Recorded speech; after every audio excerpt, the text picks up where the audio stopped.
मैं डॉक्टर संगीता पाठक हूँ और मैक्स हॉस्पिटल में काम करती हूँ और प्लाज्मा थेरेपी पे पिछले अप्रैल से मैक्स में आप जानते हैं काफी काम हुआ है। उसी के बारे में आपको थोड़ा विस्तृत जानकारी दूंगी जिससे कि आपको भी पता चले कि प्लाज्मा थेरेपी क्या है, कौन डोनेट कर सकता है, कितने दिन तक डोनेट कर सकते हैं और कैसे इसका फायदा हो सकता है।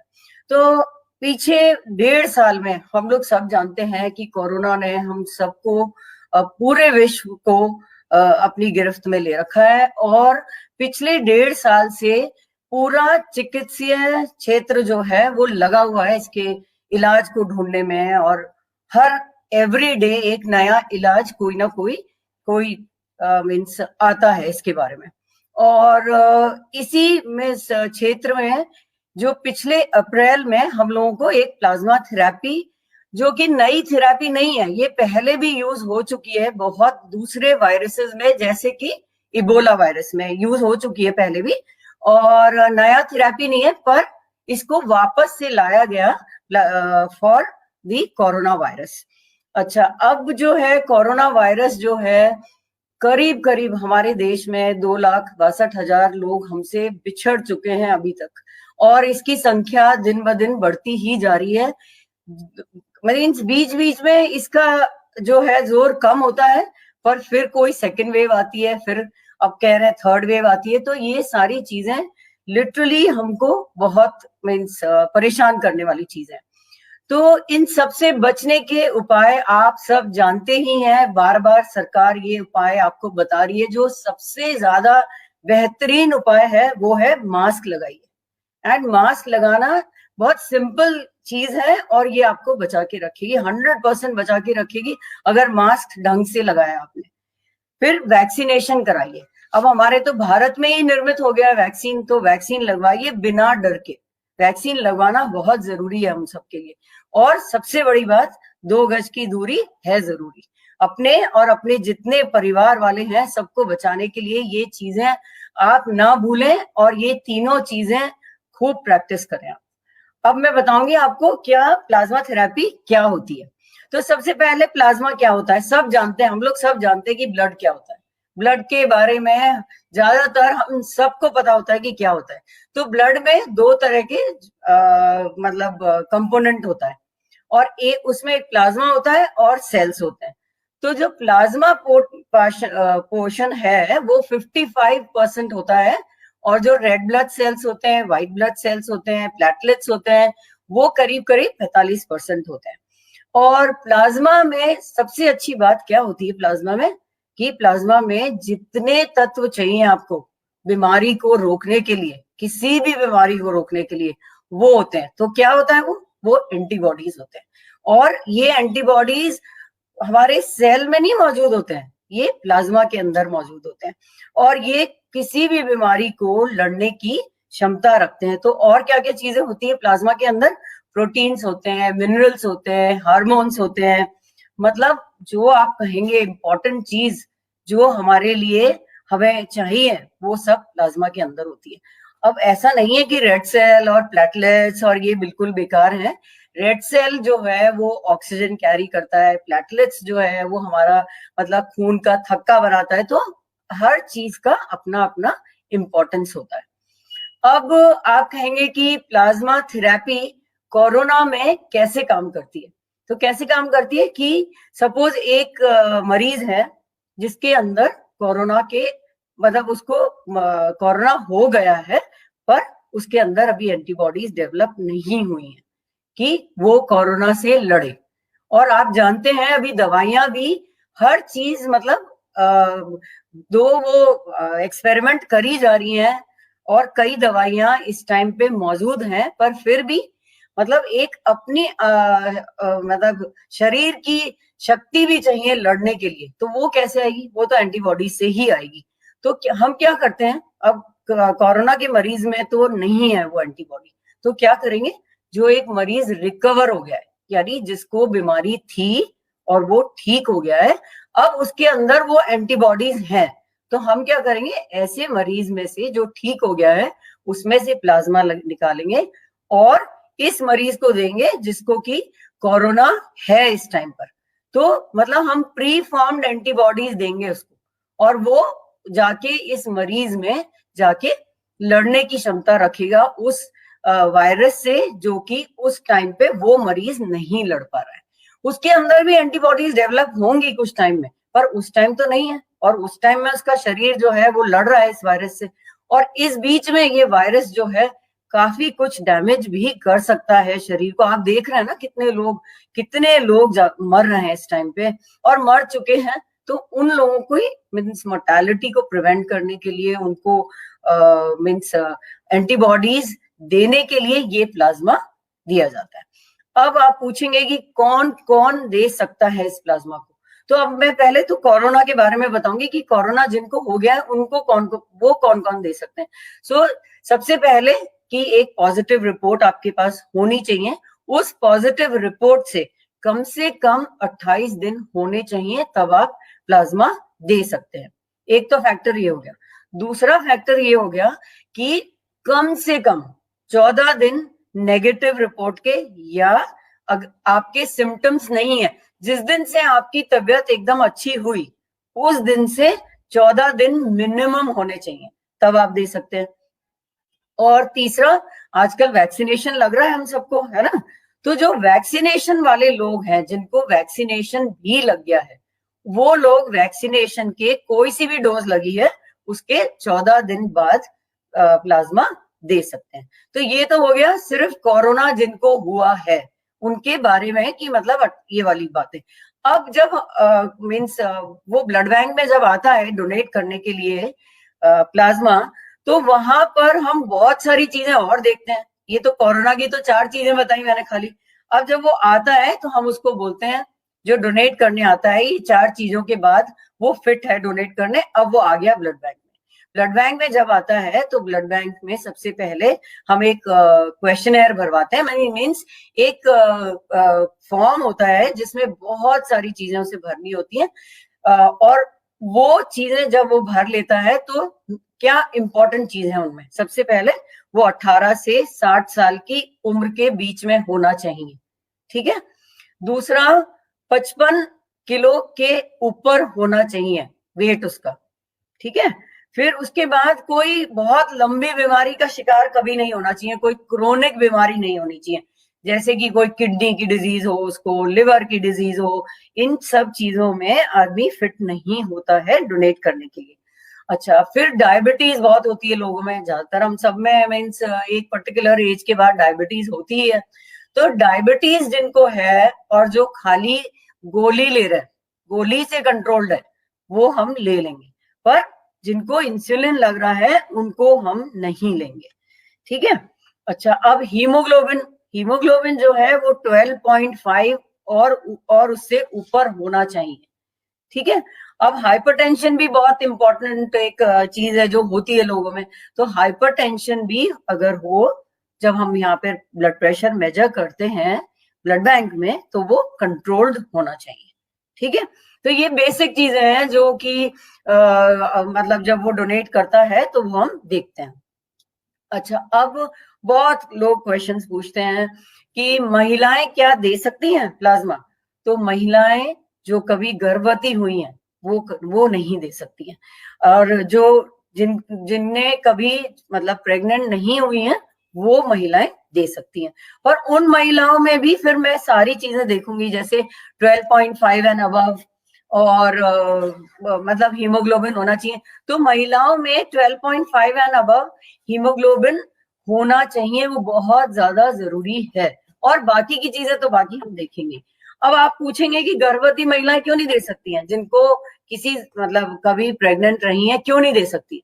अब इन महिलाओं में क्या होता है कि इनमें एक तरह की एंटीबॉडी डेवलप होती है। उस एंटीबॉडी को क्या बोलते हैं, HLA एंटीबॉडी। और ये HLA एंटीबॉडी उस महिला के अंदर जीवन भर रहती है, पर वो HLA एंटीबॉडी उस महिला के शरीर को नहीं नुकसान पहुंचाती है। पर जब वो किसी रेसिपिएंट में जाती है, किसी को जब हम देते हैं प्लाज्मा उस महिला का, तो ये एंटीबॉडी कैन कॉज मतलब ये नुकसान कर सकती है। और नुकसान भी क्या कर सकती है, बहुत मतलब बढ़िया जो लंग का नुकसान कर सकती है। और कोरोना तो लंग की डिजीज है, तो हम कैसे उसको देंगे? तो इसलिए जो भी गर्भवती महिलाएं कभी भी गर्भवती रही हैं, वो कृपा करके ये प्लाज्मा ना डोनेट करें। अब आप कहेंगे कोरोना के प्लाज्मे में ऐसा क्या है? तो ये मैं आपको जस्ट बता रही हूँ कि महिलाओं का प्लाज्मा हम वैसे भी नहीं लेते हैं। जब हम कंपोनेंट को सेपरेट करते हैं, महिलाओं से जब ब्लड डोनेट करवाते हैं, तो कंपोनेंट तो सेपरेट होते हैं सारे, तो वो जो प्लाज्मा महिलाओं से लिया जाता है, वो प्लाज्मा हम डिस्कार्ड करते हैं इसी रीजन की वजह से, क्योंकि वो किसी भी रेसिपिएंट में कोई लंग इफेक्ट, कोई मतलब इस तरह का इफेक्ट ना करे। ठीक है। अच्छा, अब प्लाज्मा जब दिया जाता है, प्लाज्मा सबसे ज्यादा इफेक्टिव कब होता है, कब दिया जाना चाहिए? तो प्लाज्मा सबसे ज्यादा इफेक्टिव उन लोगों में होता है जिनमें मॉडरेट डिजीज हो।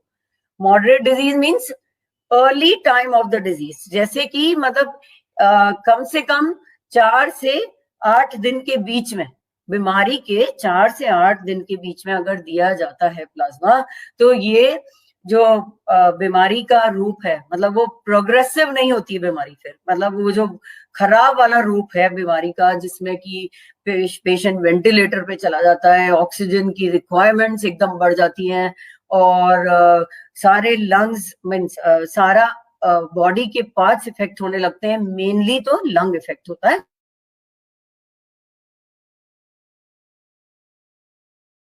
होता है। इसका टाइम जो है वो मतलब मॉडरेट केसेस में देना सबसे ज्यादा इंपॉर्टेंट होता है। अच्छा, अब कैसे दिया जाता है?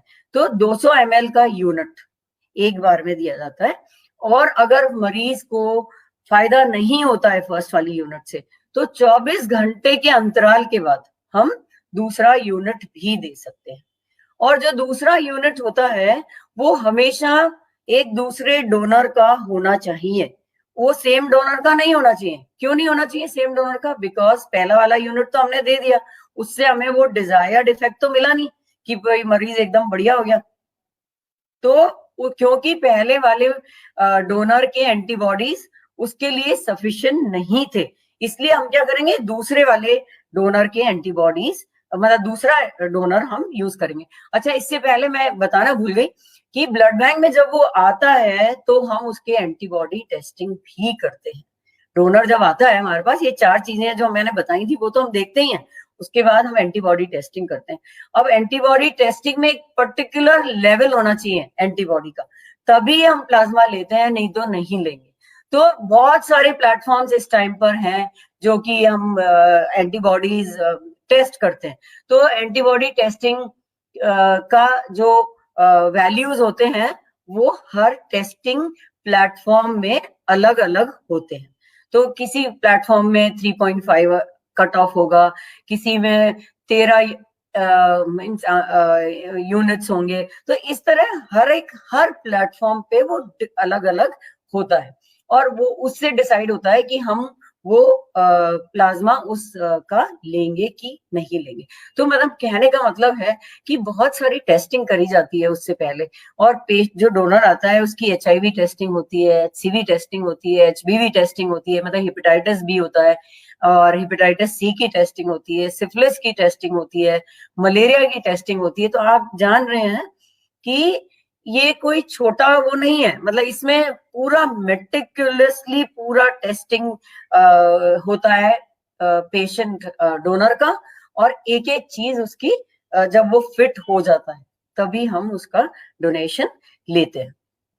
अच्छा, अब आप कहेंगे कि इसके साइड इफेक्ट्स क्या हैं, डोनर में क्या साइड इफेक्ट्स आ सकते हैं? तो डोनर में साइड इफेक्ट ये आ सकता है, मतलब ये आ सकते हैं, हम यहाँ पर बहुत कम देखते हैं ये साइड इफेक्ट्स, ज्यादातर फिट डोनर्स होते हैं, किसी में ये साइड इफेक्ट्स नहीं आते। तो एक वेजोवेगल रिएक्शन हो सकता है, जैसे कि बेहोशी एकदम छा जाती है, ये मतलब 1 in 10,000 केसेस में आएगा, हर केस में नहीं देखते हम ये। ठीक है।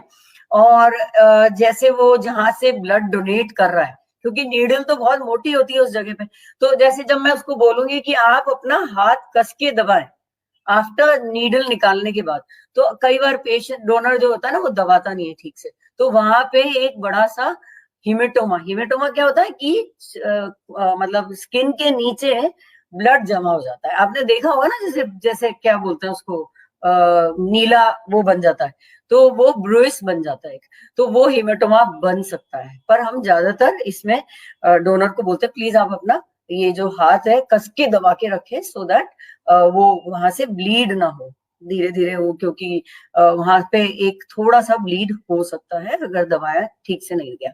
तो ये 2-4 चीजें हैं जो डोनर में हो सकती हैं। अब आप कहेंगे कि पेशेंट में क्या हो सकता है, तो पेशेंट में प्लाज्मा जो है आप देखिए खूब यूज होता है हमारे यहाँ पर, या हर एक जगह पे आप अस्पतालों में देखते हैं ना, ब्लड तो बहुत यूज होता है। तो ब्लड के क्या साइड इफेक्ट्स हैं, तो आप रोज सुनते हैं कोई साइड इफेक्ट्स? बहुत साइड इफेक्ट्स तो है नहीं, किसी मरीज में आप सुनाई देता है। तो और प्लाज्मा का क्या साइड इफेक्ट है? प्लाज्मा का क्या साइड इफेक्ट हो सकता है कि बहुत तेज गति से अगर दे दिया जाए फ्रेश फ्रोजन प्लाज्मा, एफएफपी जो हम देते हैं, या ये वाला प्लाज्मा अगर बहुत तेज गति से दे दिया जाए तो एलर्जिक रिएक्शन हो सकता है, और या एकदम हाइपोटेंशन हो सकता है मरीज को। तो एक पर्टिकुलर लेवल होता है कि इस पर्टिकुलर ड्रॉप्स के हिसाब से हम देंगे, मतलब बहुत तेज गति से नहीं दिया जाता है, ठीक है। तो वो जो वहां पर जब पेशेंट को दिया जाता है तो वहां के जो फिजिशियंस होते हैं, क्लिनिशियंस होते हैं, वो देखते हैं कि किस तरह से दिया जाएगा, वो वहां पे अपनी पूरी मतलब एहतियात बरता जाता है वहां पे। तो एज सच कोई साइड इफेक्ट नहीं होता है, होते हैं थोड़े बहुत होते हैं, जैसे एलर्जिक रिएक्शन है, हाइपोटेंशन है, और अगर जैसे मैंने कहा फीमेल प्लाज्मा तो हम यूज नहीं करते हैं, पर अगर यूज करा, मतलब आजकल यूज नहीं होता है, बहुत हमारे पास बहुत सारे आर्टिकल्स हैं, स्टडीज हो चुकी हैं कि जो महिलाओं का, गर्भवती महिलाओं का अगर यूज करा है उससे पेशेंट को लंग इंजरी हो सकती है, तो वो हम यूज नहीं करते, ठीक है। और बाकी के जो भी मतलब जो हमने यहाँ पर करा है मैक्स में, बहुत मरीजों पे हमने यूज करा है और अभी तक यूज कर रहे हैं, और अच्छा रिजल्ट ही दिया है इसने हमें आज तक। और बस अगर आपको इसी के साथ मैं ये अपना बंद करना चाहूंगी टॉक यहाँ पर, और अगर आपको कोई क्वेश्चंस हैं, आपके मन में कोई क्वेरीज हैं जो आप पूछना चाहते हैं, आप जरूर कमेंट बॉक्स में डालिए, और जितना होगा मैं उसका जवाब देने की कोशिश करूंगी। और अपना ध्यान रखिए, स्वस्थ रहिए, खुश रहिए, कोरोना मुक्त रहिए। मेरी यही आप लोगों के लिए दुआ है कि सब स्वस्थ रहें, कि इस कोरोना से दूर रहना है आपको, क्योंकि ये बीमारी ऐसी है कि एक बार हो जाए तो मुश्किल तो है ही, ऐसा नहीं है कि कोई सब खराब वाली स्टेज में जा रहे हैं। देखिए घर रह के भी, आइसोलेशन में रह के भी बहुत लोग ठीक हो रहे हैं, बहुत ज्यादा ठीक हो रहे हैं। तो अपना ध्यान रखिए, अपने घर वालों का ध्यान रखिए, और खुश रहिए। और क्वेश्चंस अगर हैं तो जरूर मेरे से पूछिए। नमस्कार।